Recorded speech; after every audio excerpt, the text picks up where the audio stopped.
Imagine 1,000 years before Rome. A bunch of seafaring overachievers in outrigger canoes look at the Pacific and think, yeah, we got this. First, let's set the stage. Here's the world our story unfolds in, around 1000, with Hawaii right at the heart of it. They colonized Fiji, Tonga, and Samoa by 1000 BC, making them the first humans to set foot on these islands. And the islands are not impressed. By 500 BCE, the Tonga-Samoa region isn't just a stopover. It's the birthplace of a culture that will soon own the world's biggest ocean. And their secret? A deep love for canoes and a serious knack for not getting lost. The social pyramid here is as steep as a wave. Chiefs on top, commoners below, and everyone knows their place, especially when the chief's canoe needs paddling. But the real magic is in their heads. A mental map of stars, currents, and bird flight paths, so precise that a single wave can tell them land is over the horizon. Forget GPS, this is SPG, star power guidance. But wait, how do they know where they're going? It's not just stars. They read the ocean like a book, swells that bounce off islands, clouds that form over lagoons, and the flight paths of birds. It's a natural GPS that would make Google jealous. And here's Hawaii up close, where our story really plays out.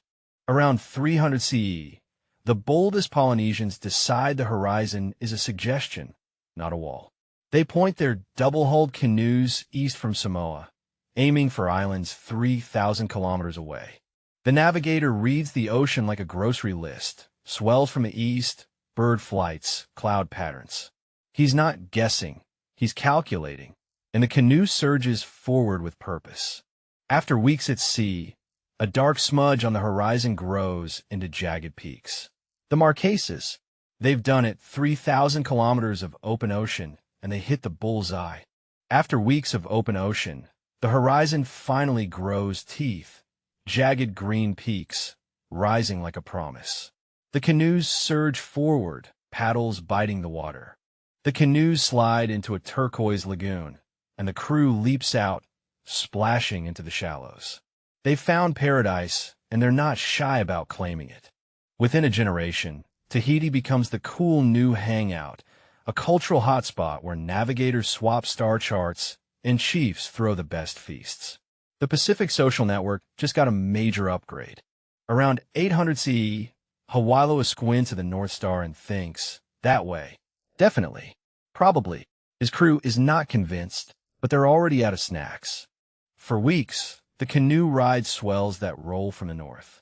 Hōkūleʻa reads them like a cosmic GPS, while his crew plays I Spy with clouds. Then a flock of manuoku streaks overhead, and Hōkūleʻa grins like a kid who just found the last slice of pie. Land is near. Hōkūleʻa squints at the horizon, waves his paddle like a man flagging down a cosmic bus, and declares this barren speck of grass home sweet home.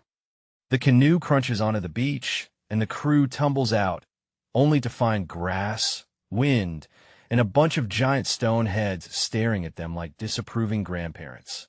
Hōkūleʻa plants his staff and grins. No palm trees, no lagoons, but hey, look at the view. This is prime real estate for a guy who likes quiet. Kupe's canoe slices through the waves, the crew's eyes wide as snow-capped peaks rise from the sea. Land ho! They shout, but it's not a tropical paradise. It's a whole new world. The canoe enters a fjord, towering cliffs and dense forests closing in. Kupe mutters, well, this isn't Tahiti. But hey, no crowds. The crew nervously eyes the unfamiliar terrain. They step ashore, and Kupe plants his staff. No palm trees, no lagoons, but look at all this green. And birds. The crew cheers, already planning their new life in Aotearoa.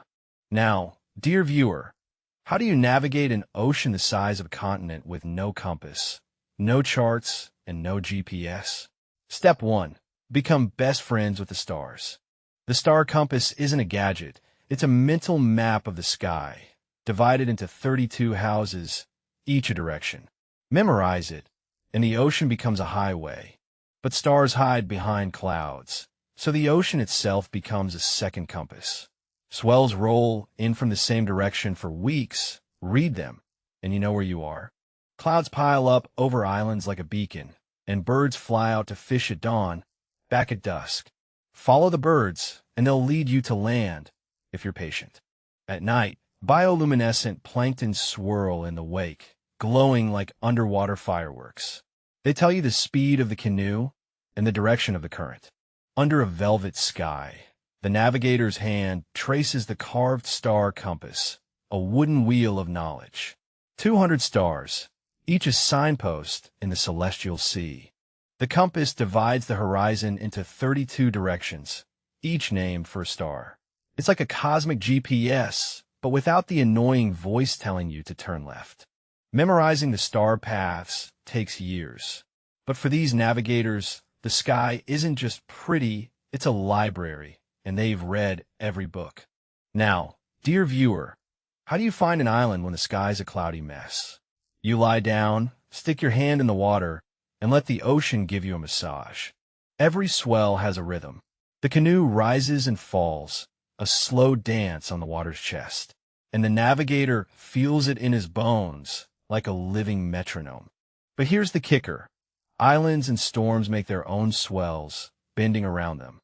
A skilled navigator reads these patterns like a detective reading clues. As the sun dips low, a flock of terns streaks homeward, and the navigator grins like a kid spotting the ice cream truck. Those birds didn't just fly for fun, they were commuters. Out to sea for breakfast, back home for dinner, like a feathered subway system. So if you see birds going one way at dawn and the opposite at dusk, you know land is that way, unless they're just messing with you. See that fluffy pillow up there? That's not a cloud. That's a giant green island ahead sign, courtesy of the lagoon reflecting its color onto the cloud's belly. The crew cranes their necks like tourists at a sky show.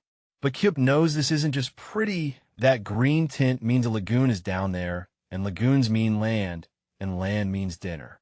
As they paddle closer, the cloud's green glow fades. It's just a cloud again, a giant celestial mood ring that only works from far away.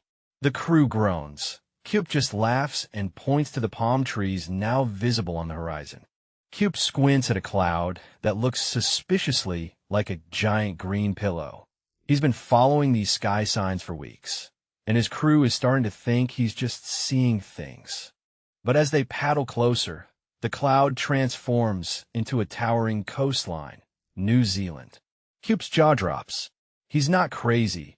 He's just really, really good at this.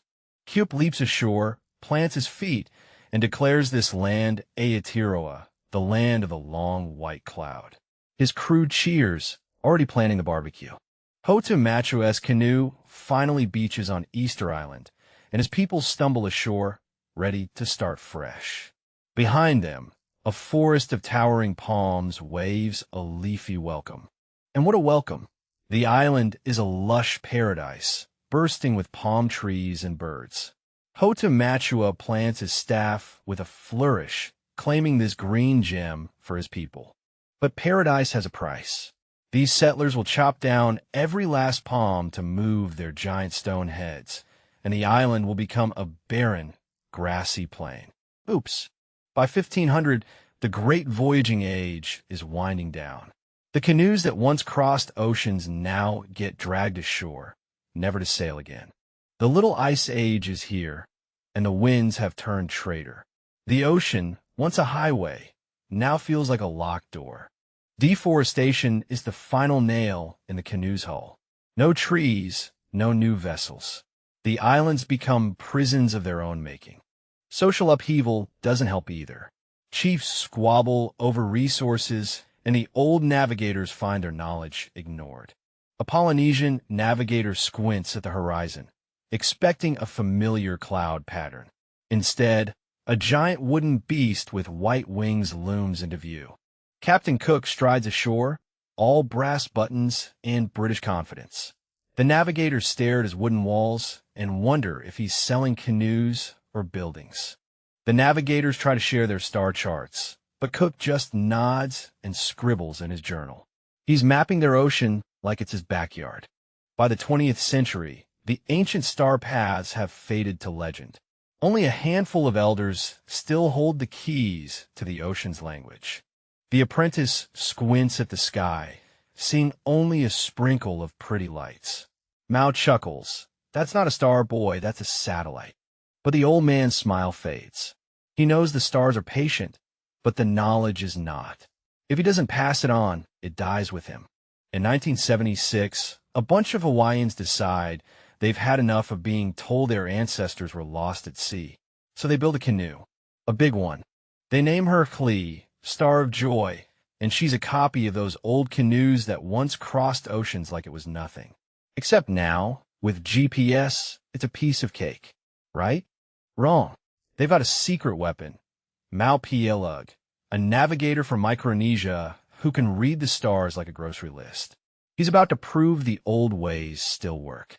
Nainoa Thompson stands on Hōkūleʻa's deck, but instead of a compass, he's got a mental map of stars. The ocean is his highway, and the stars are his GPS. He's not just copying Mao's tricks, he's blending them with modern science. It's like mixing Grandma's secret recipe with a chemistry set. On the 1976 voyage to Tahiti, Nainoa's star compass guides them true. The crew cheers as land appears. They've proven the old ways still work. But Nainoa doesn't stop at one voyage. He becomes the navigator for the next big trip, from Hawaii to Tahiti again. But this time, he's the one calling the shots. He teaches a new generation of navigators, passing on the star paths. It's like a secret club, but the password is a constellation. Now the big move, the road from Tonga to Hawaii. The Hōkūleʻa sails billow as she glides into Honolulu Harbor, and the crowd's roar nearly capsizes a few small boats. Welcome home, superstar. On deck, Nainoa Thompson spreads his arms like he's hugging the entire island. We didn't just sail the world, he grins, we brought it home. But the real treasure isn't the voyage. It's the spark in every kid's eyes who now knows their ancestors were the greatest navigators ever. That's the real cargo.